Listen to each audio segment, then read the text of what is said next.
اللہ پاک قرآن کریم برہان رشید میں ارشاد فرماتا ہے قُلْ لَا أَسْأَلُكُمْ عَلَيْهِ أَجْرًا إِلَّا الْمَوَدَّةَ فِي الْقُرْبَى۔ اللہ پاک فرماتا ہے نبی فرمائیے کہ ہم نے کوئی اجر طلب نہیں کیا کسی چیز پر، زمین نہ آسمان پر، کہ تمہیں ہوا دی گئی، تمہیں سب کچھ دیا گیا، تمہیں ایمان دیا گیا، کلمہ دیا گیا، کھانے کے لیے کھانا دیا گیا، رزق دیا گیا، ساری چیزیں دی گئی، مگر فرمائیے حبیب اللہ نے کوئی اجر نہیں طلب کیا سوائے اس کے کہ نبی کے گھر والے سے محبت کی جائے، نبی کے اہل بیت سے محبت کی جائے۔ اور اللہ تعالیٰ ان کی پاکی کا بیان فرما رہا ہے انما یرید اللہ لیذھب عنکم الرجس اہل البیت ویطہرکم تطہیرا، کہ اہل بیت ناپاکی سے دور ہے، کلمہ حسر فرمایا، ناپاکی سے دور، گندگی سے دور، نجس سے دور، اللہ نے انہیں ہر ناپاکی سے دور کر دیا، اور ناپاکی ان کے بھی قریب نہیں آ سکتی، نہ یہ ناپاکی کے قریب جائیں گے۔ اہل بیت کا یہ مقام و مرتبہ ہے۔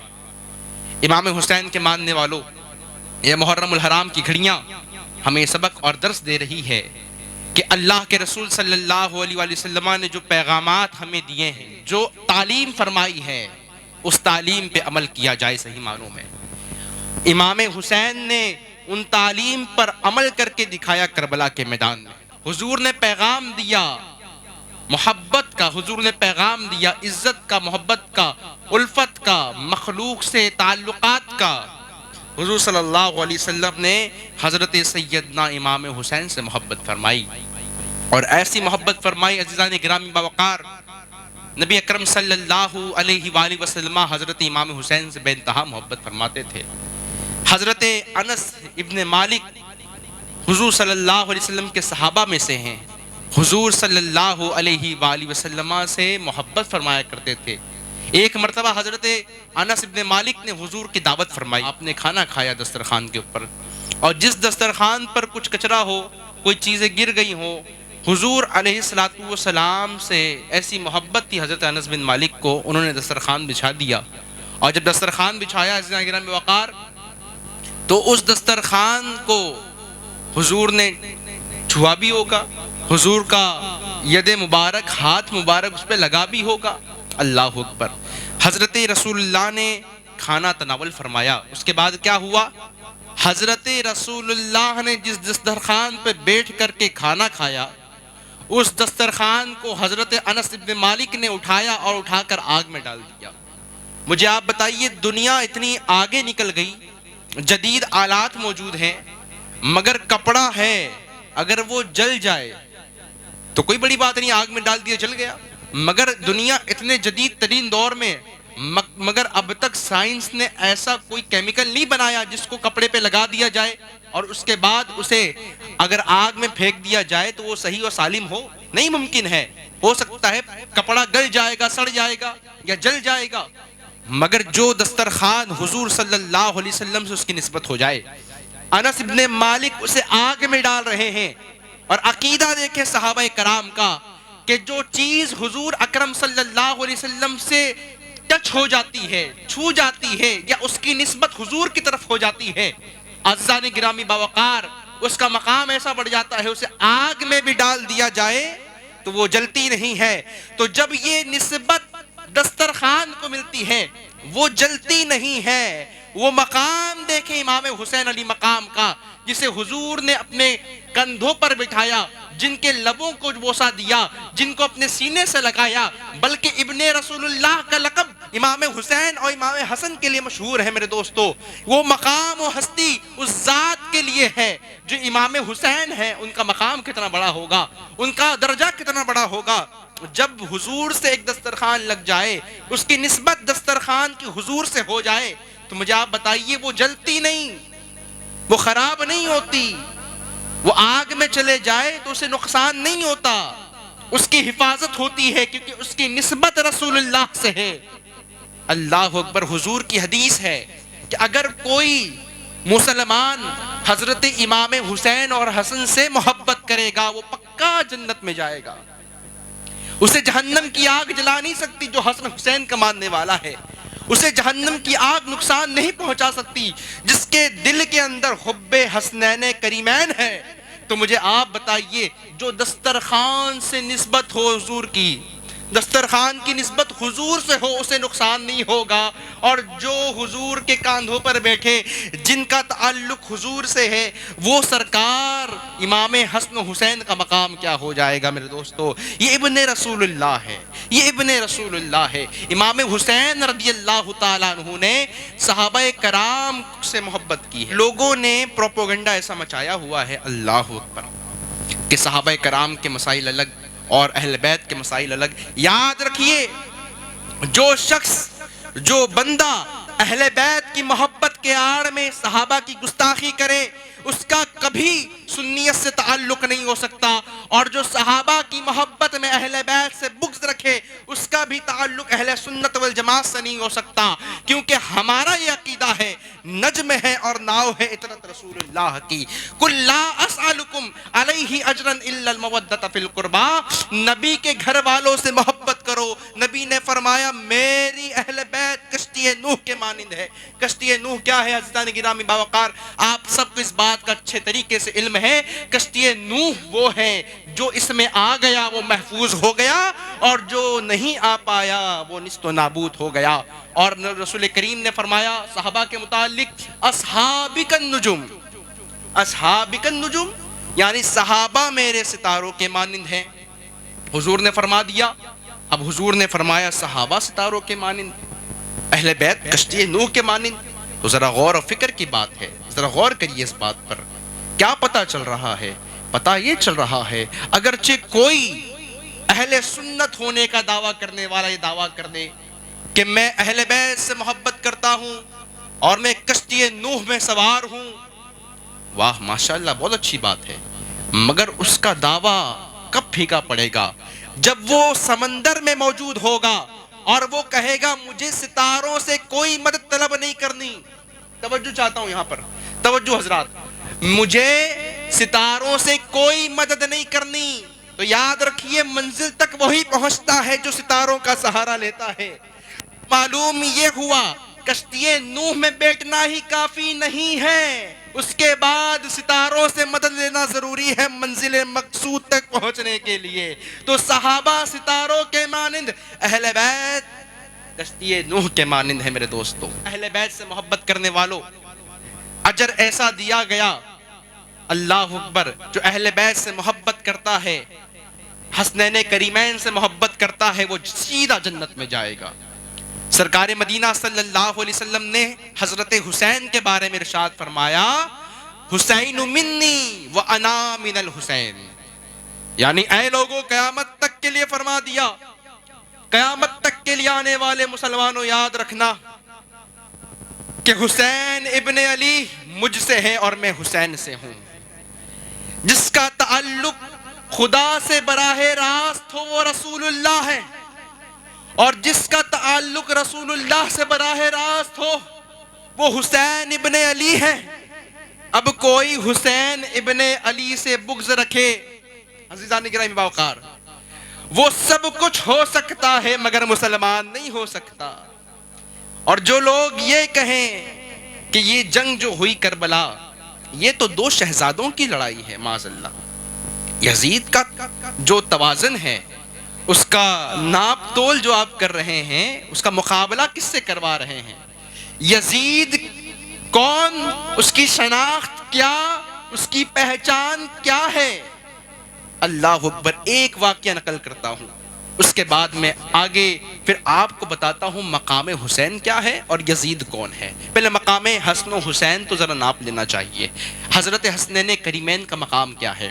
حضرت عمر کا دور ہے، مدائن فتح ہوا، حضرت عمر نے مسجد نبوی کے اندر سارا مال غنیمت جمع کرایا اور لوگوں میں تقسیم کیا۔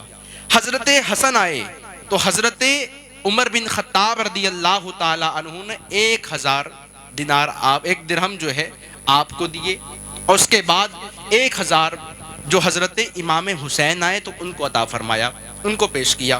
اس کے بعد آپ کے صاحبزادے عبداللہ بن عمر آئے تو آپ نے ان کو 500 دیے۔ اللہ اکبر، حضرت عبداللہ کہنے لگے میں اس وقت جنگ کرتا تھا، اس وقت جنگ کرتا تھا جب حسن و حسین چھوٹے تھے، گلیوں میں گھوما کرتے تھے، میں نے کئی جنگیں لڑی، میں نے کئی مرتبہ جنگ میں شامل ہونے کی سعادت حاصل کی ہے، اور مجھے 500 اور حسنین کریمین کو 1000 اللہ اکبر۔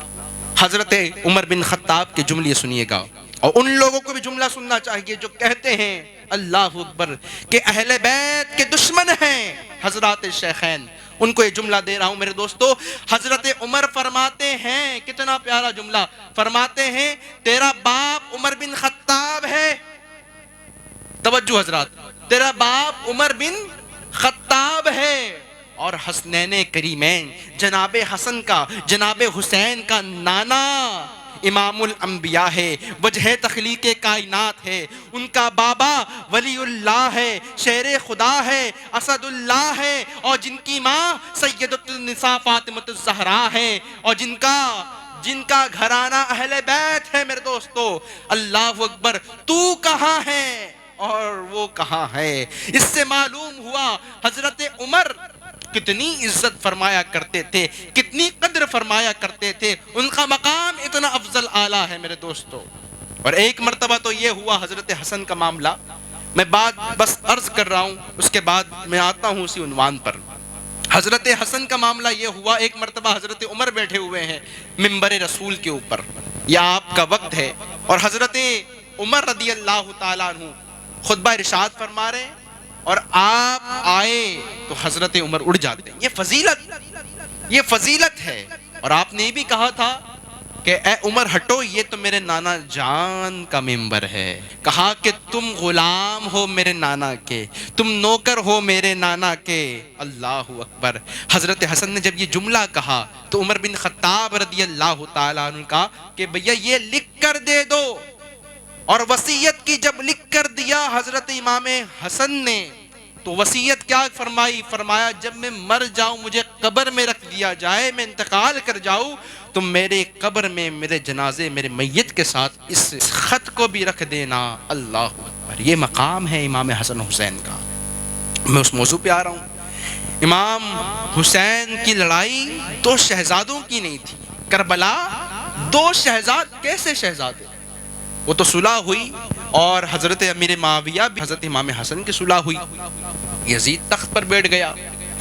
اللہ اکبر۔ اور جو لوگ بہتان لگاتے ہیں حضرت امیر معاویہ کے اوپر کہ انہوں نے بٹھایا ہے، یہ بات سب سے بڑی جھوٹی، یہ جھوٹی بات، یہ غلط بات کی۔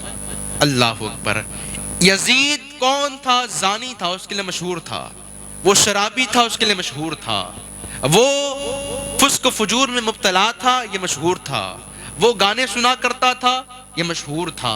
یعنی وہ فاسق و فاجر تھا، اس پہ کوئی بھی اختلاف نہیں، وہ فاسق تھا، فاجر تھا، وہ شرابی تھا۔ یزید وہ ہے جس نے بیت اللہ کے اندر گھوڑے منگوائے اور ان سے پاخانہ کروایا۔ یزید وہ ہے جس نے خاندان اہل بیت پہ ظلم کیا۔ یزید وہ ہے حرام کو حلال کیا، اس نے زنا کو عام کیا، بدکاری کو عام کیا، گناہوں کو عام کیا۔ یزید کا کردار یہ ہے۔ اور امام حسین کی فضیلت میں نے بیان فرمائی، آپ کا مقام تو افضل و اعلیٰ ہے۔ نبی صلی اللہ علیہ وسلم نے فرمایا کہ میرے دونوں نواسے جنتی جوانوں کے سردار ہیں۔ اللہ اکبر۔ جنتی جوانوں کے سردار ہیں، شباب اہل الجنہ، کہ آپ جنتی نوجوانوں کے سردار ہیں۔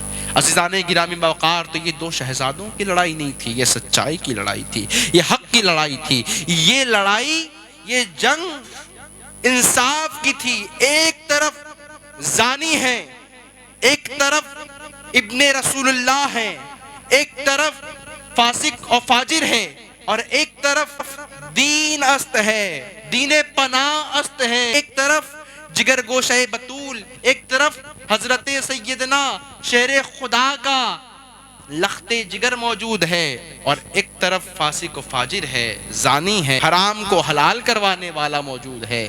میرے دوستو، کیسا مقابلہ ہے؟ حضرت امام حسین رضی اللہ تعالیٰ عنہ، اللہ اکبر، ان کے مقام بلند ہے۔ کہاں آپ اس کا جوڑ کر رہے ہیں؟ کہاں سے اس کا رابطہ فٹ کر رہے ہیں؟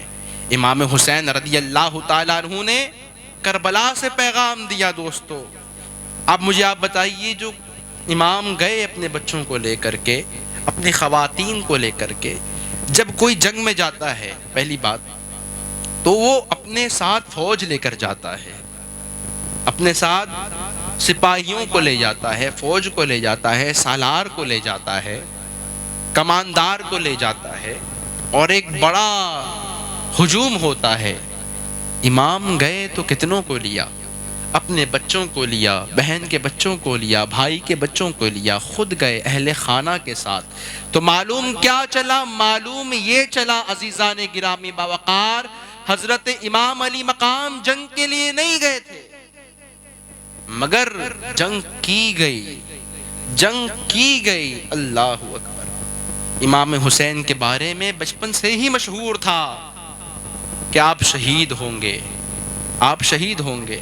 حضرت ام سلمہ یہ ازواج رسول میں سے ہیں، یہ ازواج رسول میں سے ہے۔ حضور علیہ الصلوۃ والسلام کو ایک دفعہ حضرت جبرائیل آئے اور انہوں نے کیا دیا؟ ایک شیشی دی، اس میں کربلا کی مٹی تھی، اور فرمایا تھا کہ جب یہ سرخ ہو جائے تو سمجھ لینا امام حسین کو شہید کر دیا گیا۔ اب یہاں پر دو جملے عرض کروں گا۔ حضرت امام حسین جہاں شہید ہوں گے اسے کہا گیا کربلا، کربلا۔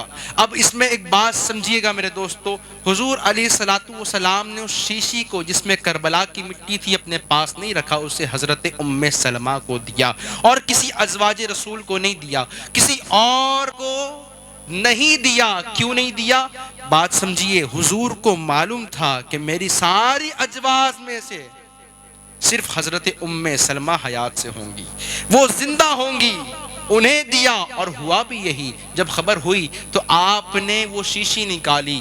جب خبر پھیلی کہ امام علی مقام شہید ہوئے، انہیں احساس ہوا تو انہوں نے شیشی نکالی، اور جب شیشی نکالی تو دیکھا وہ سرخ ہو چکا ہے، وہ سرخ خون آلودہ ہو چکا ہے۔ عزیزان گرامی باوقار، میرے عزیز دوستو، عزیز ساتھیو، حضرت امام حسین کی شہادت ہوئی تو اس نے خبر معلوم ہو گئی حضرت ام سلمہ کو۔ حضور نے یہی نہیں بتایا کہ مولا حسین کی شہادت ہوگی، بتایا کہ اے ام سلمہ تم تب تک زندہ رہو گی، تب تک تمہیں موت نہیں آ سکتی جب تک حسین ابن علی شہید نہ ہو جائے۔ اللہ عزیزان گرامی باوقار، امام حسین نے یزید کی مخالفت کی۔ امام حسین کوئی تخت کے لیے نہیں گئے تھے، تاج کے لیے نہیں گئے تھے، امام حسین حق کے پرچم کو لے کے گئے تھے، نانا کے دین کو بچانے کے لیے گئے تھے۔ نانا نے جو دین کی تعلیم دی تھی لوگوں کو، وہ تعلیم کی حفاظت کرنے گئے تھے۔ شاہ اجمیر حضرت معین الدین چشتی کہتے ہیں، شاہ است حسین، بادشاہ است حسین۔ شاہ بھی حسین ہے، بادشاہ بھی حسین ہے، دین است حسین، دین بھی حسین ہے، دین پناہ بھی حسین ہے، دین حسین، حسین دین ہے۔ حضرت حسین شہید نہ ہوئے ہوتے تو دین کا نظام برہم درہم ہو گیا ہوتا۔ حضرت حسین کا مقام خواجہ معین الدین نے بتایا، حقا کی بنائے لا الہ است حسین، کلمے کی بنیاد حسین ہے۔ جس کا مقام، اب میں نے فضائل بیان کر دیے، جس کا مقام اتنا بڑا ہو، جس کی شان اتنی بڑی ہو، جس کی افضلیت اللہ اکبر، جس کی شان سب سے اعلیٰ، جس کا نام سب سے اعلیٰ، جس کا کردار سب سے اعلیٰ، جو وفا کا پیکر، جو سید الشہداء، جو سچائی کا پیکر، جو حق کا پیکر، جو علی کا لخت جگر، جو فاطمۃ الزہرا کے دل کا سرور، جو نانا جان کی دعا، وہ حسین ابن علی حق پر تھے۔ یاد رکھیے گا، یزید نے ہر طریقے سے امام حسین کو پریشان کیا، آپ پر ظلم کیا گیا۔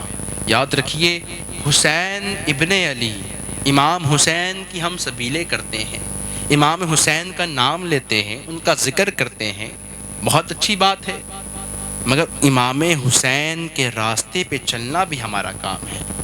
یاد رکھیے، امام حسین کی لڑائی کربلا میں یزید سے نہیں تھی۔ یزید نے جو برائی کر رکھی تھی، یزید نے جو کام کیا تھا، یزید شراب پینے والا، یزید زانی، اس کی ان حرکتوں سے لڑائی تھی، برائیوں سے لڑائی تھی. مگر آج وہی چیز میرے دوستو حسینی ہونے کا دعویٰ کرنے والوں کی زندگی میں نظر آ رہا ہے.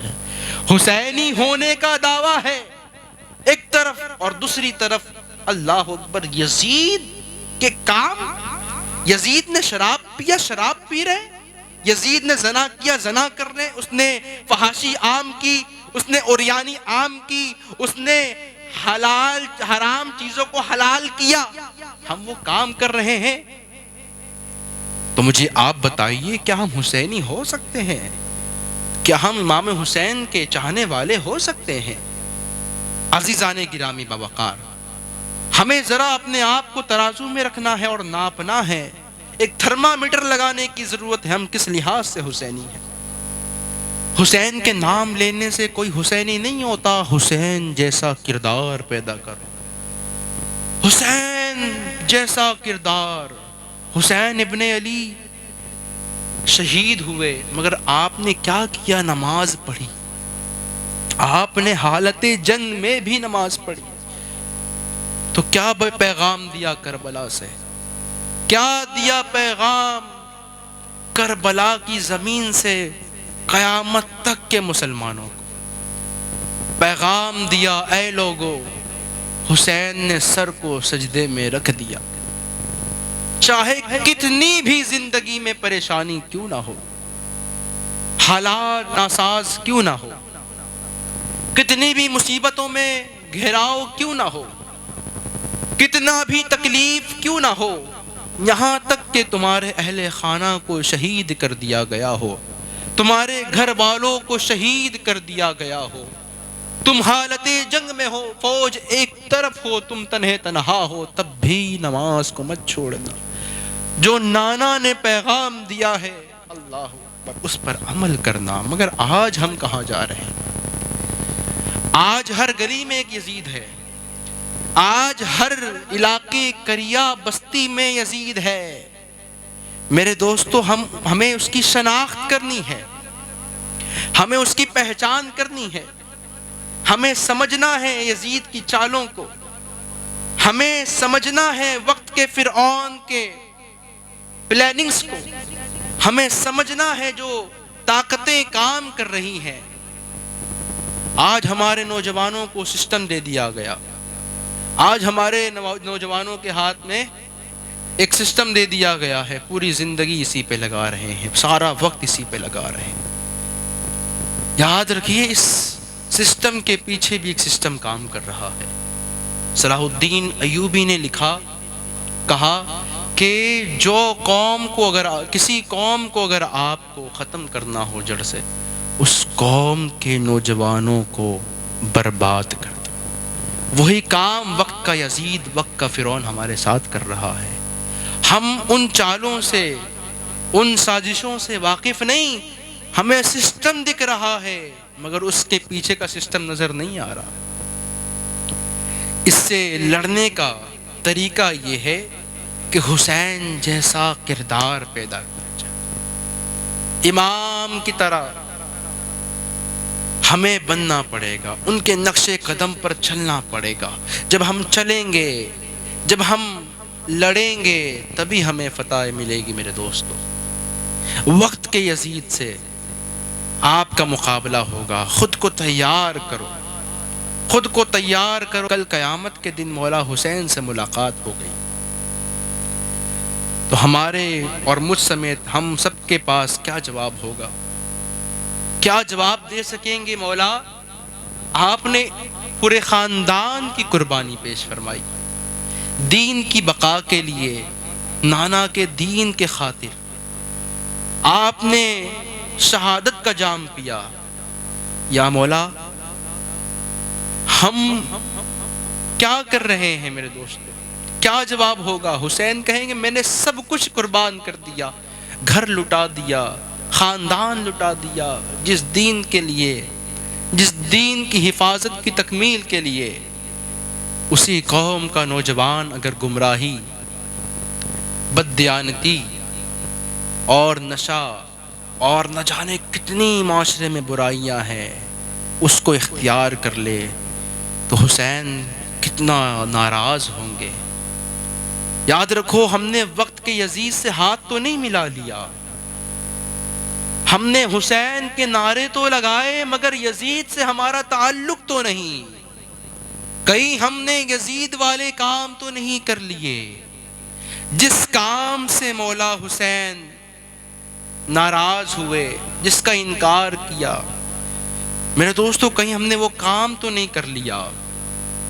اور کربلا سے ہمیں ایک پیغام ملتا ہے نوجوان ساتھیوں، توجہ چاہتا ہوں کہ کبھی بھی یزید کے سامنے، جو وقت کا یزید ہو، وقت کا فرعون ہو، اس کے سامنے اپنے ہتھیار مت ڈال دینا، اس کے سامنے سر کو خم مت کرنا، اس کے سامنے خود کو جھکانا مت۔